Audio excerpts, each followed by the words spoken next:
आचार्य doctor Gopal Verma का आप सभी को प्रणाम।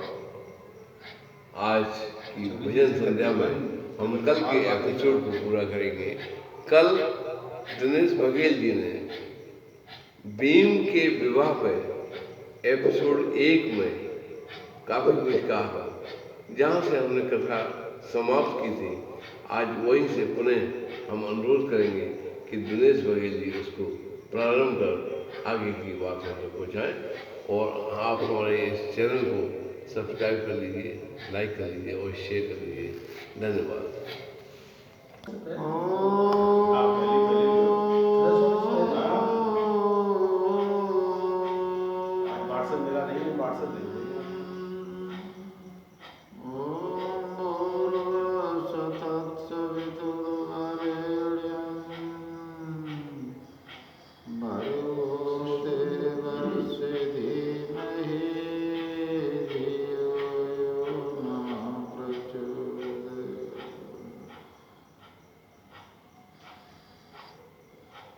तो अंजन के सुत बंधन करूं, काटो सबई कलेश।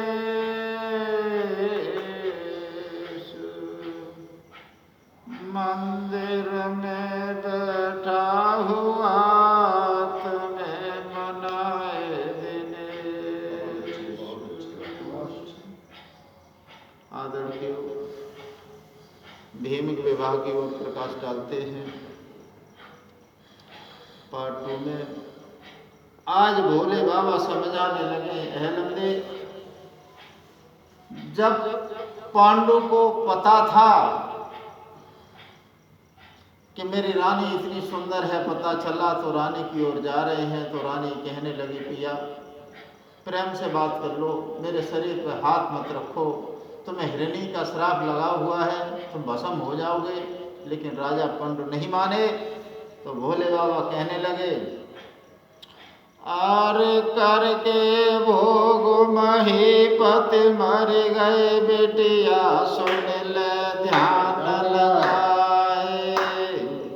और राजा पंड के 5 पुत्र भाई, गुरुजी सुनियो ध्यान लगाए। अरे 100 पुत्र भय गंधारी के, कौरव पंड रहित अति छाए। और जोर में लिखी लगे, हथिनापुर में कौरव दल को लिए दबाए। और जर के बर के तेरे सैया को, भोजन में दिए जहर मिलाए। और मारे डारे तेरे सैया को, गंगा जी में दिए बहाए। और मेरी मानो तुम बिटिया ने उठ गंगा नहीं जाए। और आवे लाज जब भीमसेन की बेटिया के सिर लिए निकारे। और जर कैसे अमृत कुआ तेरे बबुला की, कैसे को लिए जियाए। और इतनी कह के आज गुरु जी शंकर गए थे समाधि लगाए। आज भोले बाबा समाधि लगा गए। अहलमदे वहां से बड़ी है। अहलमदे ने आज अपनी सहेलियों को बुलाया, बोली बहनाओ। बोले क्या बात है आज अहलमदे, बैठो बहनाओ, तुमसे बात करनी है। अरे सखियां बुलाए लई, बेटिया ने गुरुजी अपने हाय, अंगना में बनिहाल बुलाए लई। काऊ कुकुरसी डारिए, कब मूड़ा दो बन डाल रे, कब फरस बिछाए दो, अंगना में बन सबको बुलाए लो। कहने लगी, बहना आप यहाँ पर आइयो, और मैं चाहती हूँ कि तुम्हारे साथ में हम आज से रोजाना गंगा स्नान करने जाऊंगा। डेली गंगा स्नान करने जाया करेंगे। अहलमदे बोली सखियों से, मैं गंगा जी का स्नान आज से डेली करूंगी, तुम मेरे साथ चला करना। बताया नहीं हम क्यों करेंगे गंगा जी का स्नान, क्योंकि भोले बाबा ने बता दिया था उसको, इस तरह से तेरा पति मिलेगा। आज गंगा जी का स्नान करने लगी। इधर कौरव और पांडव दोनों खेलते थे। एक दिन का जिक्र था, कौरव पांडव खेल रहे थे और गेम उन्होंने क्या खेला जो हम लोग गांव में खेलते हैं, जिसे लवादंड कहते हैं। लवो जी, हाँ, कौन सा खेल? लवादंड। जो पेड़ पे चढ़ जाते हैं, एक गोला बना के डंडी रख लेते हैं और उनको छूने की कोशिश करता है, वो लकड़ी ऐसे करके फेंकते हैं, वो खेल खेला उन्होंने। कौरव सारे चढ़ गए पेड़ पे, कौन नीचे आए छुए, छूना तो है उसमें, पेड़ पे चढ़ेंगे। तो भीमसेन मोटे तो थे, भीमसेन लकड़ी के रखवाली कर रहे हैं, टांगों के बीच में है, और उनको लकड़ी छूना होता है, टांगों से निकालना होता है। टच कर लेता है वो डिफीट खा जाएगा। भीमसेन सोचने लगे 100 के 100 हैं, ये कहाँ चढ़ेंगे पेड़ पे यार, ये तो आ ही नहीं रहे कोई। तो भीम को एक दिमाग में आया, भीम हलावे पेड़ माने कोरिया वाले पेड़ की जहाँ पे चढ़े थे 100। भीम हलावे पेड़ गिरे जैसे भेड़ हो तो संकाड़ो, और दुर्योधन को देख रे चढ़ो तो मन में जाड़ो। ऐसे गिरने लगे भीड़ों की तरह, किसी का हाथ टूट रहा है, किसी का पैर टूट रहा है, किसी के चोट लग गई है। दुर्योधन कहने लगा भीम क्या क्या ऐसे लागू किया जाता है? भैया गर्म होने की कोशिश न करो, मुझसे जो था वो बन पड़ा, तुम डाली ढंग से नहीं पकड़ सकते थे, या लकड़ी मारी पकड़ते आकर के। दुर्योधन सोचने लगा ये तो कमाल कर देगा किसी दिन, इतना बलशाली है, इसको तो ठिकाने लगाने पड़ेगा। और उसने दुर्योधन ने मन ही मन सोच लिया कि इसका कोई न कोई हम व्यवस्था जरूर करेंगे। आज दुर्योधन अपनी जाता है कचहरी में, कचहरी में जाता है तो दुर्योधन सोचने लगा कि भीम आएगा, और भीम गया भी। भीम ने सोचा दुर्योधन भैया मेरा नाराज हो गया है, आज मैं उसके पास जाता हूँ। और भीम गदा लेकर के दुर्योधन की कचहरी की तरफ बढ़ता हुआ जाता है, और भीम को देख करके एकदम उसके पारा सातवां आसमान पे हुआ, ये वही भीम है जिसने पेड़ पकड़ के हमको गिरा दिया था। और कहने लगा अरे आओ मेरे बैठो छोटे भैया, तेरे 5 बाप एक मैया। एक शब्द जैसे बोला तो भीम के एकदम आंखों में कतरे आ गए, खून के। कहने लगा बारे दुर्योधन, मैं तो सोच रहा था तुझसे माफी मांग लूंगा, तू तो और जले पे जले बातें करता जा रहा है। बोले भैया गाली देने की कोशिश कर रहे हो। बोले गाली तुम्हें नहीं दे रहा, अगर तुम समझो तुम्हारी माँ के ऊपर कीचड़ फेंका जा रहा है। दुर्योधन के एकदम आग बदन में लग गई उन्हीं पैरों। भीमसेन वापस आने लगे, वो सीधे अपने मामा शल्य के पास पहुंचे। बोले मामा आज उन अंधों ने जिनकी ये की भी बूटी है, आज मुझसे मेरी माँ के ऊपर गाली दी है। मामा तुम्हारे पास ऐसा कोई उपाय हो तो, उनकी कोई चैन तुम्हारे पास हो तो हमें बता दो। कहने लगा चैन बता दूं? अरे बेटा तो बात बतावे मन की, और तुम जाओ सभा कौरव की। कौरवों की सभा में जाना, और जैसे ही भीम तुमसे कुछ बोले और तुम केवल ये कह देना भैया लेकिन वो, इतना कह देना और तुषार पड़ जाएगा दुर्योधन के ऊपर। और वो की चैन क्या थी? जब गांधारी की शादी होके आई तो धृतराष्ट्र अंधे थे, गांधारी ने भी पट्टी बांध ली आंखों से। जब पट्टी बंधी हुई थी तो उसका ये बोसुर नाम के राक्षस ने उसको छेड़ा था गांधारी को, और उसका कत्ल दुर्योधन के हाथ में हुआ था। ठीक है, बोले बाबा तुमने बहुत बहुत धन्यवाद कह करके, और भीम अपना फिर चले। और दुर्योधन ने जो देखा, भीमसेन फिर आ रहे हैं, कहने लगे वाह भैया, कल गए आज फिर आ गए। आओ भीम, अरे ऐसे कहो बचन बोई कहो, अरे सुनो यगारे। तब वो कह के हंस गाओ तोरे, भीम आए बलधारी। वही शब्द बोले भीम से, फिर सोई कहने लगा भैया, लेकिन वो का नाम सुना सोई दुर्योधन सोचने लगा, इसको ये बात कैसे मालूम, ये तो बहुत अंदर की बात है, छिपी ही बात है, किसी को पता नहीं, किसी बुजुर्ग को मालूम हो तो मालूम। आज दुर्योधन को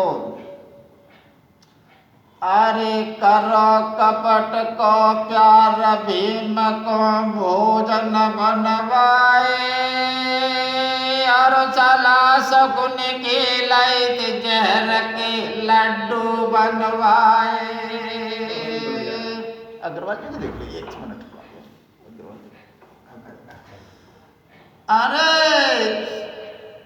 अरे भीम को हित से बैठा रे, और जयराव पवन कुमार परस रहे भारे भारे के थाली।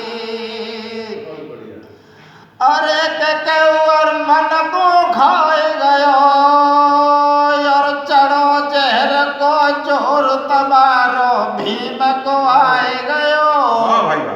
तब सब सलाह मिलाई है, सौ भैयन ने सवा मिलाई है।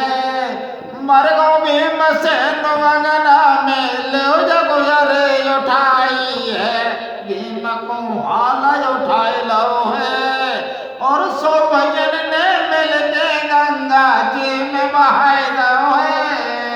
आज भीमसेन को उठा करके 100 ने मिलके भोगवती गंगा में बहा दिया। जाने लगे, भीमसेन की लाश तैरती हुई जा रही है, हिचकोले खाती हुई जा रही है। इधर अहलमदेव रोजाना नित्य प्रत गंगा जी का स्नान करने जाती थी, और भगवान शंकर के प्रदान के अनुसार कहने लगी, आज गंगा जी की तरफ जा रही, इधर कई रोज हो गए, परेशान हो गए। तो धर्मराज बहुत दुखी होने लगे, बोले भीम नहीं आ रहे।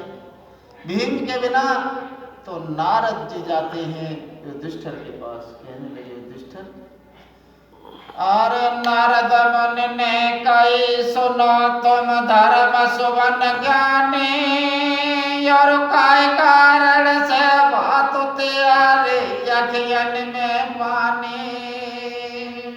क्या बात है धर्मराज, क्या बात है? अरे के बोले सवई मिल सवरे, और भीमसेन नहीं मिलत हमारे, रंग ढंग बिगड़े। भीमसेन के बिना तो कहने लगे, नारद जी कहने लगे युधिष्ठिर, अरे करी संग पाके घटियाई, और कौरन ने लड्डू में तीनों जहर मिलाई। गंगा में बहाए दो है, गंगा में बहाए दो है।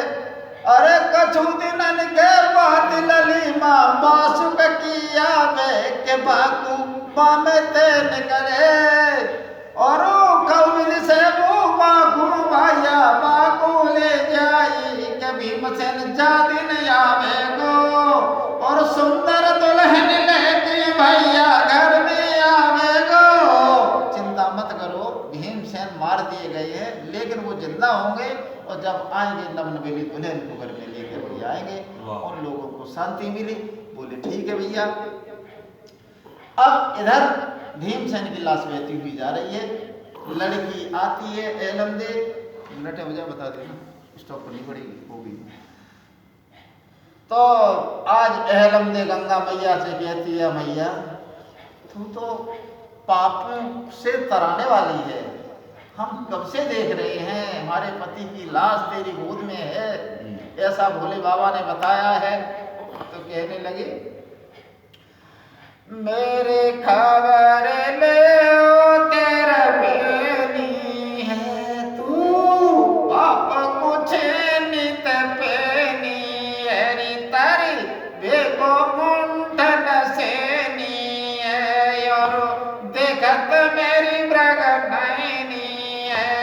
गया, मेरी टेर सुनो, मैं कब से नहा रही हूँ, मेरी सहेलियाँ मेरे साथ में परेशान हो रही हैं और सहेलियों को पता भी नहीं है कि कारण से नहा रही है रोजाना। उसी समय देखती है भीम की लाश हिचकोले होते हुए खाती हुई आ रही है। इधर पार पे वो है लड़कियां और भीमसेन की लाश उस पार है। कहने लगी प्रभु वरुण देव थोड़ी सी हवा ऐसी कर दो जो इनकी लाश इधर को आ जाए। और सने सने सुनी और लाश हिचकोले खाती उसी पार पे आ रही। तो कहने लगी बहन एक हमारे से उपकार कर दो, ये लाश किसी की आ रही है, इसको निकलवा दो। ओ लड़की कहने लगी पागल है का, जे लाश है तो पूरा बिल्डो जस्सा है, ये तो फूल गई है लाश, समझ में नहीं आ रहा इतना मोटा कैसे निकालेंगे, नहीं दबे गई तो सरवा बन जाएगा इसके नीचे। कहने लगी बहना आज हाथ जोड़ के बोली है लमदे सुकुमारी जी, और लाश को खेच पार पे लियो तब तारीफ तुम्हारी जी। बहना मैं नहीं जी पाऊंगी इनके बिना, पता नहीं है कौन है, एक बार मेरी मदद करो। ये कहने लगी बहना बहुत हठीली है, ये पीछे पड़ जाएगी वही काम करेगी, चलो बहना कोशिश करते हैं। थोड़ी थोड़ी घुसते हैं और जो लाभ घुसे और पानी में दबाव थोड़ा सा कम होता है वजन का, तो उन लोगों ने उस लाश को किनारे पे ला दी। कहने लगी बहना ये नहीं मानेगी, जन्म की हठीली है। और यार करके गोर जी सखियां धरे रानी गंगा जी में घुस गई रे अथा तो बरगो पानी। महाराज खींच के पार लाश लाई और देख लाश की सखियां सभी हंसी और मुस्काई। क्यों बहना तो है मरो मराओ जागो जे का कर लेगी। कहने लगी बहना ये तो मरा हुआ है, इसके अंदर नमज भी नहीं चल रही। एकदम लाश बोली बहना पार पे लो, पार पे कैसे लाओ, मशीन मंगा कचू जिन उठेगा ऐसे। बोले ठीक है बहना नेक नेक कोशिश करो, नेक नेक करो, खेकू पाए दलने को हाथ दलने, फिर खींच खांच के भीम को किनारे पे ला दिया। कहने लगी बहना तू यही कह रही गंगा माता और गोदम ढूंढेंगे, हम लोगों से तो यही कह रही थी। बोले ये कौन है, तो कहने लगी ये पांडु पुत्र भीमसेन है।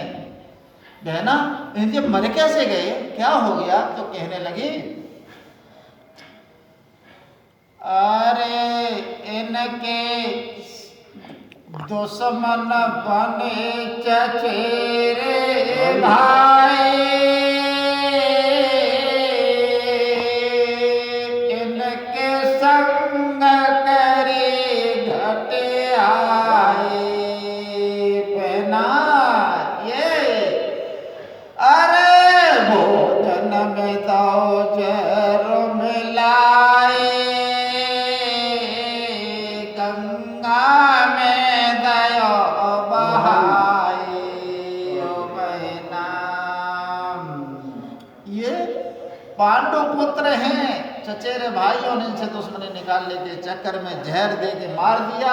तो बोली बहना इनका क्या करेगी, तुम मरे मराए तो क्या करेगी। तो कहने लगी बहन एक बात बता मुझे,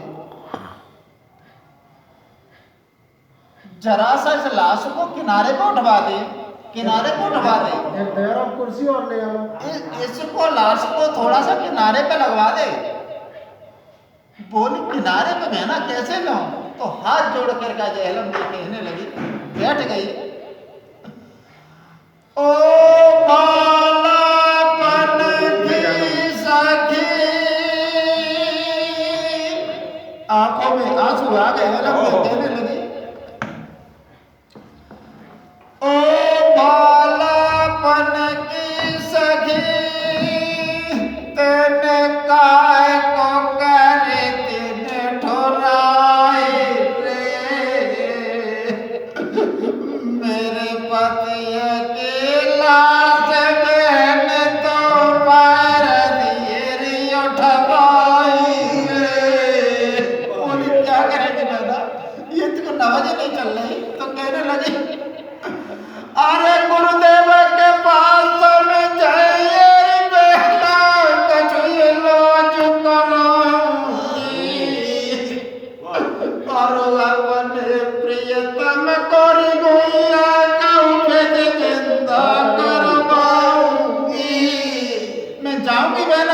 चाहे योग के सारे चाहे दवा के सारे, मैं जाऊंगी उनसे सही करवाऊंगी। कहने लगी ये तो पगला गई है बहना, चल चल। उठवाया और लाश पर को जैसे ही बाहर रखा है और एलमदे भाग खड़ी हुई। कहने लगा बहना क्या बात है बहना, मेरा काम हो गया। अब बहना किसी तरह से उसने उस लाश को अपने पिताजी के महलों में एक कमरे में रखवा दिया जाए और ये बात किसी को नहीं बताई। आज वो एलमदे कहने लगी, भीमसेन की लाश को देख करके अपनी माँ की आंख पास में आई। कहने लगी माँ, टाइम भैया बता दे रहा दोबारा होगी। माँ तो मुझे कितना प्यार करती है। अरे पागल हो गई है एलमदे, हर माँ अपनी बेटी को जितना प्यार करती है उतना मैं तुझे करती हूँ। माँ एक बात बता, हमसे कोई उल्टा सीधा काम हो जाए क्या माफ कर पाएगी? बोलिए क्या बकवास कर रही है? तो कहने लगी माँ मेरी तो शादी कब करेगी?